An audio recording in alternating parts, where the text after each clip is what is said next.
السلام علیکم، آپ دیکھ رہے ہیں آئینہ اور میں ہوں محمد طاہر۔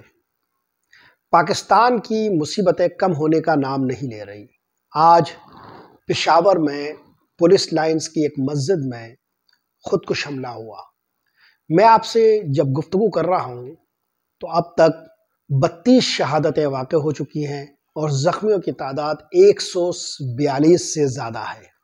یہ دھماکہ اپنی نوعیت میں اتنا شدید تھا کہ خدشہ ظاہر کیا جا رہا ہے کہ خدا نخواستہ شہادتوں کی تعداد میں اضافہ ہو سکتا ہے۔ اردو کے ایک شاعر مجروح سلطان پوری نے ایک مختلف آہنگ اور مختلف مزاج کے میں ایک شعر کہا تھا کہ ستون دار پہ رکھتے چلو سروں کے چراغ، جہاں تلک ظلم کی یہ سیاہ رات چلے۔ مگر جدید عہد کے شاعر نے سوال کیا اور کہا کہ ستون دار پہ کب تک رکھیں سروں کے چراغ، یہ ہاتھ شل ہوئے جاتے ہیں سر بدلتے ہوئے۔ پاکستان کی ہرما نصیبی کی رات ختم ہونے میں نہیں آ رہی۔ لوگ قتل ہوتے ہیں، نامعلوم ہاتھوں سے سڑکوں پہ پڑے ملتے ہیں، اندوناک واقعات جنم لیتے ہیں، حادثات میں لوگ لقمہ اجل بن جاتے ہیں، پھر دھماکے ہوتے ہیں، قتل و غارت گری کی سنگین وارداتیں ہوتی ہیں۔ مگر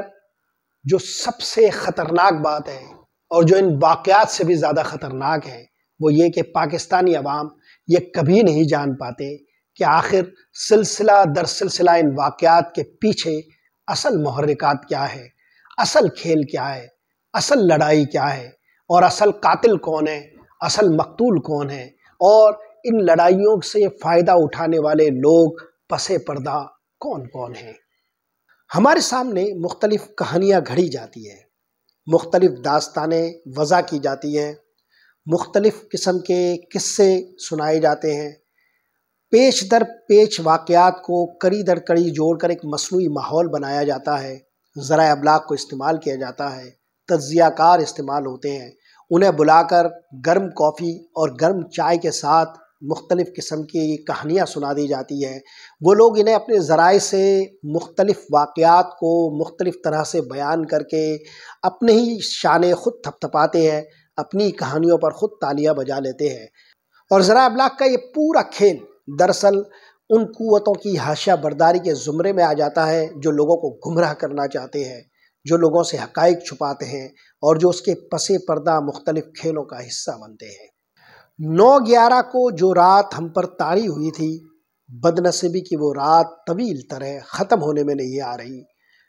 ہمیں 9/11 کے بعد جن معاملات کا حصہ بنا دیا گیا تھا اس کے پہلو در پہلو واقعات اور معاملات اتنے پیچیدہ، گنجلک اور متنوع ہیں کہ اس کا کوئی ایک سرا ہاتھ سے پکڑا نہیں جا سکتا۔ آج ہم انہی حالات، واقعات اور انہی پالیسیوں کے تسلسل میں دہشت گردی کے ان واقعات کو دیکھ رہے ہیں۔ افسوسناک امر یہ ہے کہ آج بھی دہشت گردی کی یہ سنگین وارداتیں ہماری سیاست کا حصہ ہے اور ہماری صحافت میں جانبداریوں کے کھیل میں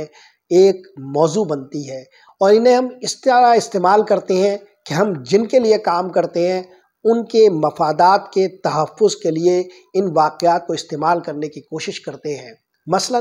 آج جب دہشت گردی کا یہ سنگین واقعہ پیش آیا تو اصولی طور پر ہمیں اپنی دہشت گردی کے خلاف پالیسیوں کا جائزہ لینا چاہیے تھا۔ اصولی طور پر ہمیں یہ جانچنا پرکھنا چاہیے تھا کہ یہ واقعات آخر رونما کیوں ہو رہے ہیں، اس کے پس پردہ چیزیں کیا ہیں۔ مگر آج ہمارے میڈیا میں یہ سوال اٹھا دیا گیا کہ اب دہشت گردی کی جنگ کے بعد انتخابات کا عمل مشکل ہے۔ ہمارے اہداف دیکھیے، ہماری سوچ کے زاویے دیکھیے اور ہماری سوچ سے اٹھنے والے تعفن کے بھبکے سونگھیے۔ کیسی بدنصیبی ہے کہ ایک طرف مائیں اپنے بیٹوں کی لاشیں اٹھا رہی ہیں، ایک طرف بھائی اپنے بھائیوں کو کفن پہنا رہے ہیں، ایک طرف بوڑھے باپ اپنے جوان بچوں کو قبروں میں دفنا رہے ہیں، اور ہم انتخابات کے حوالے سے جو سفاکانہ ذہن ہمارا ہے اس کی آبیاری کر رہے ہیں، اس کا اظہار کر رہے ہیں۔ افسوسناک معاملہ یہ ہے کہ ہمیں دہشت گردی کے ان معاملات کے حوالے سے اپنے کردار پر سوال اٹھانے چاہیے، اپنے گریبانوں میں جھانکنا چاہیے، اپنے آپ کو تولنا ٹٹولنا، جانچنا اور پرکھنا چاہیے۔ مگر ہم کیا کام کر رہے ہیں؟ ہمارے انداز تیور دیکھیے۔ کیا قوموں کی برادری میں زندہ رہنے کے لیے جو اعمال ہمیں درکار ہے، جو کردار ہمیں درکار ہے، کیا یہ چیزیں اس کی عکاس ہیں؟ کیا ہم وہی کچھ کر رہے ہیں جو ایک زندہ قوم کیا کرتی ہے؟ دہشت گردی کے اس سفاکانہ واقعے کے بعد جو پہلا سوال اٹھتا ہے وہ یہ کہ آخر پولیس لائنز کی اس مسجد میں یہ خودکش دھماکہ کیسے ہو گیا؟ ہمارے سیکیورٹی ادارے کیا کر رہے تھے؟ یہ ایک محفوظ ترین علاقہ تھا، یہ ایک سب سے حساس نوعیت کا علاقہ تھا، جہاں ایک طرف سروسز ہاسپٹل اور ایک طرف سینٹرل جیل ہے، دوسری طرف یہاں پر ایک اسمبلی واقع ہے، صوبائی اسمبلی، اور یہیں پر سول سیکریٹریٹ ہے۔ آخر اتنے حساس منطقے میں ایک دہشت گرد داخل ہونے میں کامیاب کیسے ہو گیا، جبکہ عوام عام سے ناکوں پر اپنی بے عزتی برداشت کرتے ہیں اور انہیں عام سے پولیس والے ایسی ایسی جگہوں سے تولتے اور ٹٹولتے ہیں کہ اسے دیکھتے ہوئے وحشت طاری ہوتی ہے اور شرم آنے لگتی ہے۔ وہ کروڑوں عوام جو ناکوں پر اپنی جیبوں کو بھی ٹٹولنے دیتے ہیں، وہ عوام جو مختلف پولیس والوں کے ہاتھوں سے اپنے بدن کے مختلف حصوں کی تلاشی دیتے ہوئے شرمندگی محسوس کرتے ہیں، انہیں یہ سوال تو پوچھنے کا حق ہے کہ آخر سیکیورٹی کے یہ سارے ادارے، سیکیورٹی کے یہ سارے ناکے دہشت گردوں کو روکنے میں کامیاب کیوں نہیں ہوتے؟ پشاور پولیس لائنز کے دھماکے کے حوالے سے ایک اہم پہلو یہ ہے کہ ابھی تک اس کی ذمہ داری کسی نے قبول نہیں کی، لیکن پس پردہ واقعات ہم جانتے ہیں کہ پاکستان کے اندر ٹی ٹی پی کے ساتھ ہونے والا جو ایک خاموش ہمارا معاہدہ تھا وہ اب مؤثر نہیں رہا ہے۔ کالعدم تحریک طالبان نے نومبر 2022 میں، یعنی اب سے 2-3 ماہ قبل، اس معاہدے سے دستخط ہونے کا اعلان کیا تھا، اور اس کا سبب انہوں نے یہ بتایا تھا کہ ان کے ساتھ ہونے والے معاہدے کی پاسداری حکومت نہیں کر رہی ہے۔ صرف اتنا ہی نہیں تھا، تحریک طالبان پاکستان نے پھر یکے بعد دیگرے کچھ حملے کیے اور ان حملوں کی ذمہ داری قبول کی، لیکن پولیس لائنز کے اس دھماکے کی ذمہ داری ابھی تک کسی نے قبول نہیں کی ہے۔ ہو سکتا ہے کہ کچھ گھنٹوں کے بعد اس کی ذمہ داری کوئی گروہ قبول کر لے اور ہمیں زیادہ بہتر طریقے سے یہ پتہ چلے کہ ان معاملات کے پیچھے کیا بنیادی محرک کار فرما ہے، لیکن ایک بڑے تناظر میں جو باتیں ہم جانتے ہیں وہ یہ کہ تحریک طالبان پاکستان کے ساتھ ختم ہونے والے معاہدے کے بعد جس احتیاط کا دامن ہمیں تھامے رکھنا چاہیے تھا اور جس ذمہ داری کے ساتھ ہمیں اس پورے کھیل سے نبرد آزما ہونا چاہیے تھا، اس کا ہم نے مظاہرہ نہیں کیا۔ ہم نے اس مسئلے میں طفلان خود معاملہ کا سا رویہ اختیار کیا اور ہماری زبانیں بڑھکوں والی رہی۔ ہمارے کم عمر وزیر خارجہ بلاول بھٹو نے تیز گفتاری کا مظاہرہ کیا، ان کے منہ میں جو کچھ آیا وہ انہوں نے بولنا شروع کر دیا۔ سرے سے ہم نے اس معاملے کی تہداریوں کو سمجھنے کی کوشش ہی نہیں کی کہ آخر طالبان کا معاملہ کتنا پرپیچ ہے، کتنا پرانا ہے، کتنا پیچیدہ ہے، اور جس میں ہماری پالیسیوں کا عمل دخل کتنا ہے، اور یہ معاملہ خاندانوں میں جنازوں کے اٹھنے کے بعد کس طرح نسل در نسل منتقل ہوتا جا رہا ہے۔ ان معاملات کی تہداریوں کو سمجھے بغیر ہم نے پنجابی فلموں کے ولن کی بڑھکوں کی طرح کا رویہ اختیار کیا اور ذرائع ابلاغ میں بڑھ بڑھ کے انہیں کوسنے دینے شروع کیے۔ اس کا سنگین ترین نتیجہ یہ نکلا کہ ان معاملات کو سنبھالنے کی کوئی کوشش پس پردہ ہو سکتی تھی، وہ کوشش بھی کامیاب ہونے کے امکانات تقریباً ختم ہو کر رہ گئے۔ تحریک طالبان کے پاس اپنی ان کارروائیوں کے لیے اپنا ہی ایک موقف ہے۔ مذاکرات ناکام ہو چکے ہیں، یہ ایک وجہ ہے، مگر وہ یہ کہتے ہیں کہ ہمارے علاقوں سے فورسز، ہر قسم کی فورسز وڈرا ہونی چاہیے۔ وہ فاٹا کی حیثیت کی بحالی کا مطالبہ بھی کرتے ہیں، اس کے علاوہ اپنے قیدیوں کے حوالے سے بھی ان کے کچھ مطالبات ہیں، مگر طالبان کا معاملہ اتنا سادہ نہیں ہے۔ یہ مطالبات کے سادہ نکات سے سمجھنے والا واقعہ یا معاملہ نہیں ہے۔ اصل میں اس کے پس پردہ ایک عالمی کھیل بھی ہے۔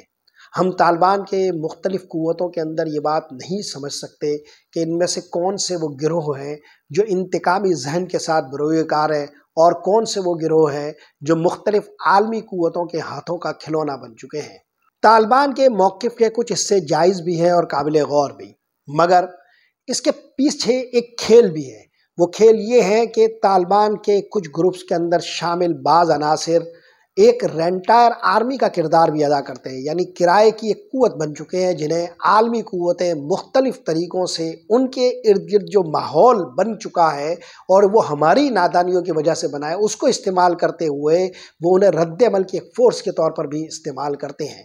آپ کو بھارت کی قومی سلامتی کے مشیر اجیت دوول کی وہ مشہور تقریر یاد ہوگی جس میں انہوں نے کہا تھا کہ پاکستان کے اندر موجود یہ تمام فورسز کرائے پر دستیاب ہیں، اگر آپ ان کی زیادہ قیمت لگائیں تو وہ اپنی کارروائیوں کا رخ موڑ دیں گے۔ گویا بھارت نے بہت مہارت سے ان قوتوں کو جو کبھی پاکستان کی تصویراتی گہرائی کا حصہ تھی یا پاکستان کی کچھ قوتوں کی ڈرازوں میں موجود فائلوں میں جن کے نام ہوا کرتے تھے، ان کو مختلف ہیلوں بہانوں سے، مختلف وسیلوں اور طریقوں سے، مختلف ذرائع سے اپنے ہاتھوں کا کھلونا بنا لیا ہے۔ اگر طالبان کے کچھ حصے اس کھیل کا حصہ بن چکے ہیں تو ظاہر ہے ان کی کارروائیوں کا رخ پاکستان میں ایک اور طرح کی قیامت لا سکتا ہے۔ حالیہ دنوں میں ہم نے یہ بھی دیکھا ہے کہ طالبان کے کچھ لوگ ایران کے اندر مختلف فورسز کے ساتھ مذاکرات کرتے ہوئے پائے گئے۔ اس حوالے سے ایک ویڈیو بھی زیر گردش ہے، میں اس موضوع پر بعد میں بات کروں گا، جس سے پتہ چلتا ہے کہ طالبان نے اپنے آپ کو پاکستان کے اندر زیادہ اثر و نفوذ کی حامل ایک قوت بنا دیا ہے، اور اب وہ بلوچستان کے اندر بلوچ قوتوں کے ساتھ مل کر بھی اپنی اسٹریٹجی کو، اپنی حکمت عملی کو اور اپنی کارروائیوں کے اہداف کو وسیع سے وسیع تر کرتے چلے جا رہے ہیں۔ تو یہ کسی اور موقع پر میں بات کروں گا، لیکن اس اہم ترین نقطے کو فراموش نہیں کرنا چاہیے کہ طالبان کی کارروائیوں کے پیچھے عالمی قوتوں کے کچھ کھیل کے سراغ بھی ہمیں ملتے ہیں۔ آپ اچھی طرح جانتے ہیں کہ پاکستان میں ان دنوں نظم حکمرانی کا ایک مسئلہ ہے اور موجودہ حکومت کی ساکھ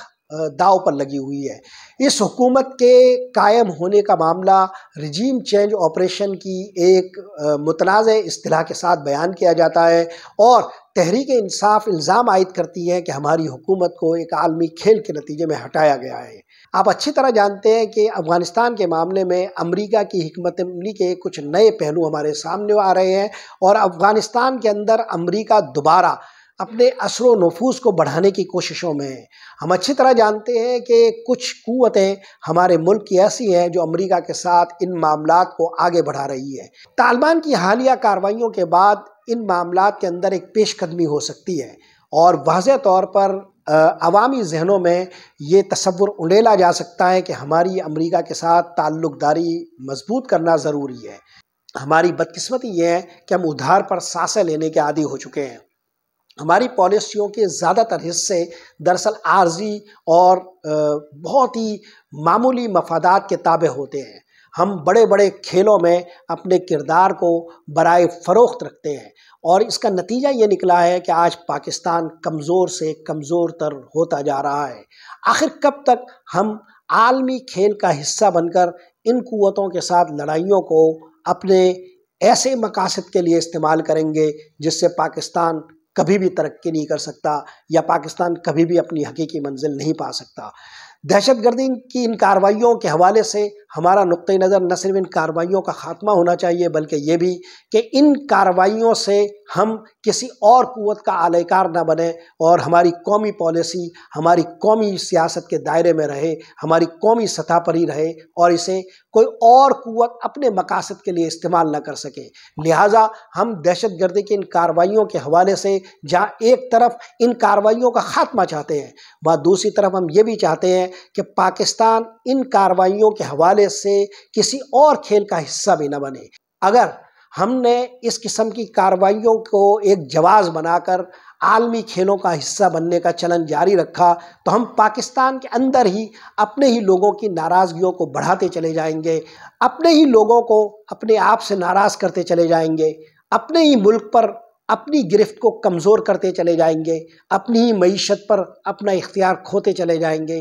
اپنی ہی سیاست پر اپنی گرفت کو ڈھیلا کر دیں گے، اور بالآخر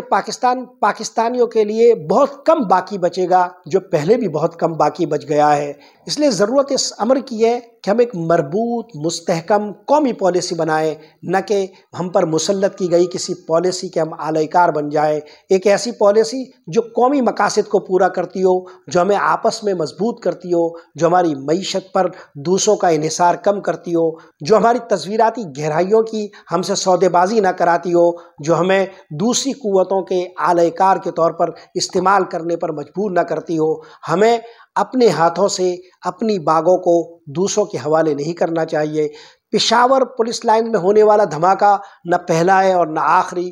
جب تک ہم اپنی قومی پالیسیوں کو قومی نہیں بنائیں گے اور اپنی اصلاح آپ نہیں کریں گے، یہ مسائل ہمارے ساتھ جوں کے توں رہیں گے۔ آج کے لیے یہی کچھ۔ محمد طاہر کو اجازت دیجیے۔ اللہ نگہبان۔